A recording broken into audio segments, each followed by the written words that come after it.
Hi everyone, स्वागत है आपका अपने यूट्यूब चैनल क्रेजी पॉलिटेक्निक पे। हम उम्मीद करते हैं कि आप लोग स्वस्थ होंगे, मस्त होंगे और अच्छे से अपने एग्जाम का प्रिपरेशन कर रहे होंगे। आज का ही दिन सिर्फ आपके लिए बचा है स्विच गियर प्रोटेक्शन को कंप्लीट करने के लिए। तो जितने भी वीडियो आपको प्लेलिस्ट में अवेलेबल है, सारे के सारे वीडियो आप लोग देख लीजिए, क्योंकि सारे के सारे टॉपिक मोस्ट वीवीआई टॉपिक पे वीडियो अवेलेबल है। तो आज का यह जो सेशन है, इसमें हम लोग जानेंगे, जो कि मोस्ट डिमांडेड सेशन है, जो कि आपके द्वारा बार बार डिमांड किया जा रहा था कि differential pilot wire feeder protection पर हम लोग को वीडियो प्रोवाइड करिए। तो आज का यह सेशन में हम लोग जानेंगे differential pilot wire feeder protection के बारे में, इसका कंस्ट्रक्शन, इसका वर्किंग, साथ ही साथ इसके एडवांटेज और डिसएडवांटेज के बारे में हम यहाँ पर जानेंगे। तो चलिए हम अपने सेशन को शुरू करते हैं। और सबसे पहले हम लोग जानेंगे डिफरेंशियल पायलट वायर प्रोटेक्शन। हाँ, तो यहाँ पर हम लोग देखेंगे डिफरेंशियल पायलट वायर प्रोटेक्शन के बारे में। तो ये क्या होता है, तो यहाँ पर जो आप ये फिगर देख रहे हैं, यह जो है वो सिंगल फेज के प्रोटेक्शन के लिए फिगर बनाया गया है। तो इसमें देखिए आप लोगों को क्या क्या दिख रहा है। तो इसमें आपको सबसे पहले दिख रहा होगा कि यहाँ पर दो सीबी लगा हुआ है। सीबी का मतलब क्या होता है, सर्किट ब्रेकर। तो यहाँ पर एक फेज के लिए 2 सर्किट ब्रेकर का हमें आवश्यकता पड़ा है। तो इसी तरह से 3 फेज के लिए हमें 6 सर्किट ब्रेकर की आवश्यकता पड़ेगी, या 3 फेज का अगर 1 सर्किट ब्रेकर होगा तो हमें 2 सर्किट ब्रेकर की आवश्यकता पड़ेगी। और साथ ही साथ यहाँ पर आपको क्या दिख रहा है, तो यहाँ पर आपको दिख रहा होगा CT1 एंड CT2। यह क्या है, तो CT1 मतलब होता है, CT मतलब होता है करंट ट्रांसफार्मर। तो यहाँ पर हमें 2 करंट ट्रांसफार्मर की आवश्यकता होगी। उसके साथ ही साथ और क्या हमें चाहिए, तो और हमें चाहिए 2 रिले कॉइल, जो कि यहाँ पर आप देख रहे हैं 2 रिले हमारा लगा हुआ है। उसके साथ और क्या चाहिए, उसके साथ हमें चाहिए पायलट वायर। इसीलिए तो इसका नाम पड़ा है पायलट वायर, क्योंकि इसमें हम पायलट वायर का उपयोग करते हैं।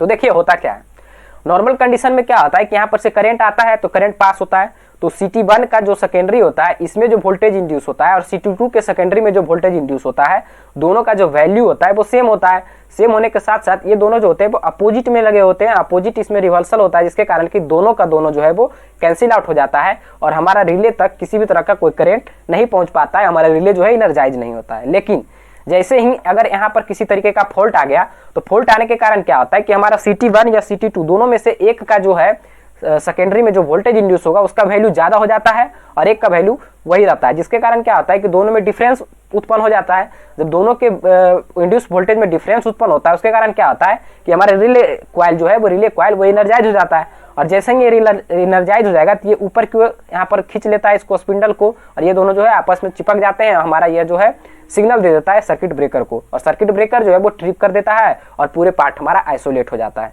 तो यही इसका पूरा कंस्ट्रक्शन और वर्किंग है। तो अब यहाँ पर जो हम पॉइंट लिखे हैं उसके थ्रू इसको समझने का कोशिश करते हैं। देखिए सबसे पहले क्या लिखे हैं कि differential pilot wire protection is a system. Differential pilot wire protection एक सिस्टम है which is use for protection of feeder during fault condition, जिसका कि हम लोग उपयोग करते हैं फीडर के फीडर को प्रोटेक्शन के लिए जब वहां पर फॉल्ट आता है, तब फॉल्ट के कंडीशन में। हेयर वी सी डैट, यहाँ पर हम लोग देख सकते हैं, here we see in each phase, हर एक फेज में 2 identical current transformer is use. 2 identical current transformer का हम लोग यहाँ पर उपयोग कर रहे हैं, जो कि यहाँ पर देख रहे हैं। ये जो करंट ट्रांसफार्मर है, ये जो होता है वो आइडेंटिकल होता है। ये पॉइंट कर रहा था। नेक्स्ट पॉइंट कर रहा है कि हेयर इन ईच फेज, हर एक फेज में 2 circuit breaker is use. 2 circuit breaker का हम लोग उपयोग करते हैं, जो कि यहाँ पर आप देखें is use. First is placed before CT1, पहला जो होता है CT1 के पहले लगा होता है, and other is placed after CT1, और अदर जो होता है दूसरा जो होता है वो CT2 के बाद लगा होता है। Here both CT are connected through pilot wire, यहाँ पर दोनों CT जो होता है वो पायलट वायर के थ्रू कनेक्टेड होता है, जो कि यहाँ पर आप देख सकते हैं। ये जो कनेक्शन हुआ है ये क्या है, तो ये दोनों जो है वो पायलट वायर से CT जो है कनेक्टेड है। And both CTs are connected in series with relay, और दोनों CT जो होता है वो रिले के साथ सीरीज में कनेक्टेड होता है, जो कि यहाँ पर आप देख सकते हैं। तो ये जो पार्ट हम बताएं ये इसका कंस्ट्रक्शन के बारे में बताएं। अब यहाँ पर इसका वर्किंग के बारे में हम देखते हैं। तो वर्किंग में क्या है कि अंडर हेल्दी कंडीशन में current enter the line from one end end is equal to the leaving current at the other end. क्या कर रहा है कि हेल्दी कंडीशन में करंट एक एंड से आएगा और अगर दूसरे एंड से ये वापस चला जाएगा, क्योंकि अगर हेल्दी कंडीशन रहेगा तो किसी तरह का फॉल्ट नहीं रहेगा।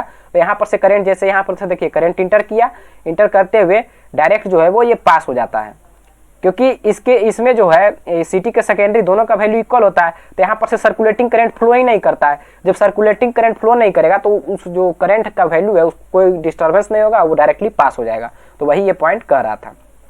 नेक्स्ट है कि hence equal and opposite voltage are induced in secondary of CT के सेकेंडरी में जो हमारा वोल्टेज इंड्यूस होता है वो अपोजिट और इक्वल नेचर का होता है, मतलब इक्वल अमाउंट का वोल्टेज होता है और अपोजिट नेचर का होता है, जो कि एक दूसरे को कैंसिल आउट कर देता है। At the both end of the line hence no current flow through the relay, इसलिए किसी भी तरह से कोई करंट जो है वो रिले से फ्लो नहीं करता है। उसके बाद देखिए क्या कर रहा है, now when fault occur in line, जब लाइन में हमारा फॉल्ट आता है तब then this will cause a huge current, इसमें क्या होता है एक ह्यूज मतलब large amount of current to flow through CT1, CT1 से जो है huge amount of current flow होने लगता है, देन थ्रू CT2, CT2 के कंपेरिजन में CT1 में huge amount of current flow होने लगता है, जिसके कारण क्या होगा कि दोनों में जो वोल्टेज इंड्यूस होगा उसका जो वैल्यू होगा वो अलग हो जाएगा, और जैसे ही अलग वैल्यू होगा तो वहां पर सर्कुलेटिंग, यहाँ पर जैसे देखिए यहाँ पर इस ये जो CT है ये दोनों को देखिए, अगर इसका वैल्यू इसका सेकेंडरी का वैल्यू बढ़ जाएगा, इसका सेकेंडरी का वैल्यू सेम ही रहेगा, उस कंडीशन में इसमें क्या होगा एक सर्कुलेटिंग करंट फ्लो होना शुरू हो जाएगा, और उस सर्कुलेटिंग करंट के कारण ये जो है रिले इनर्जाइज हो जाएगा, और जब ये रिले इनर्जाइज हो जाएगा तो ये ट्रिप कॉइल को ये जो प्लंजर है इसको ऊपर की ओर खींच लेगा, हमारा जो है वो ट्रिप सर्किट को इन्फॉर्मेशन मिल जाएगा, मतलब सर्किट ब्रेकर को इन्फॉर्मेशन मिल जाएगा ट्रिप करने का, और वो जो है वो ट्रिप कर जाएगा। तो वही यहाँ पर ये कह रहा था। तो देखिए क्या कर रहा है, so secondary voltage of both CT become unequal, दोनों CT का जो सेकेंडरी वोल्टेज होता है वो अनइक्वल हो जाता है, and circulating current flow through the pilot wire, और सर्कुलेटिंग करंट जो है वो पायलट वायर से फ्लो होते हुए रिले में फ्लो करने लगता है। Hence the circuit breaker at both end of the line will trip, इसके कारण दोनों एंड का जो सर्किट ब्रेकर होता है वो ट्रिप कर जाता है, trip, and faulty line will be isolated, और फॉल्टी लाइन जो होता है वो हमारा आइसोलेटेड हो जाता है। तो यह जो आपको बताएं वो सिंगल फेज के केस में बताएं, और यही कंडीशन होता है 3 फेज में, जो कि यहाँ पर आप देख सकते हैं। तो यहाँ पर हम 3 फेज का एक ही सर्किट ब्रेकर इधर यूज किए हैं और एक इधर यूज किए हैं। साथ ही साथ यहाँ पर देखिए एक CT यहाँ लगा हुआ है, 2 CT, 3 CT, 4 CT, 5 CT, 6 CT, सब एक दूसरे से आपस में कनेक्टेड रहता है, तो वो यहाँ पर आप देख रहे होंगे। और साथ ही साथ ये रिले कॉइल यहाँ पर आप देख रहे हैं कि ये रिले कॉइल है। तो यह था इसका कंस्ट्रक्शन एंड वर्किंग। अब इसके एडवांटेज और डिसएडवांटेज की ओर चलते हैं। तो इसमें देखिए क्या है एडवांटेज में, this system can be use for ring main as well as parallel feeder, इसका उपयोग जो हम लोग करते हैं वो रिंग मेन और साथ ही साथ पैरेलल फीडर में भी करते हैं।